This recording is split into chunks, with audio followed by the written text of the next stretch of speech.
मैं जल्दी उठ जाता हूँ, तुम जल्दी गुस्सा हो जाते हो, वो जल्दी तैयार हो जाती है। ऐसे जुमले हम अपनी डे टू डे लाइफ यानी रोज़मर्रा ज़िंदगी में ज़रूर बोलते हैं या सुनते हैं। कोई काम जल्दी होना, इसके लिए आपको यूज़ करना होगा इंग्लिश में क्विक टू गेट। आइए कंप्लीट स्ट्रक्चर देखते हैं। सब्जेक्ट प्लस हेल्पिंग वर्ब जिसको ऑक्सिलरी वर्ब भी कहा जाता है, ये टेंस या सब्जेक्ट के मुताबिक होता है, plus quick to get plus other words. अच्छी तरह समझने के लिए कुछ मिसालें देखते हैं। मैं जल्दी उठ जाता हूँ, I am quick to get up.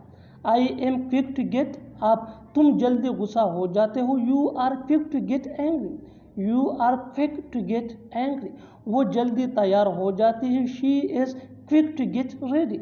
She is quick to get ready. बिल्कुल हम स्ट्रक्चर को स्टेप बाय स्टेप फॉलो कर रहे हैं। आप भी स्ट्रक्चर की मदद से सीख सकते हैं, बना सकते हैं ऐसे बहुत से जुमले अंग्रेजी जुबान में आसानी से। That can be really helpful for you.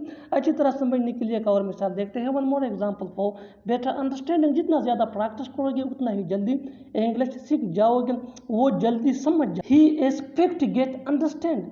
He is quick to get understand. और आखिर में ये सेंटेंस आपके लिए, कमेंट सेक्शन में इसका जवाब ज़रूर देना। हम लोग जल्दी सो जाते हैं। हम लोग जल्दी सो जाते हैं। Subscribe to English PS for more advance English sentence structure. Thanks for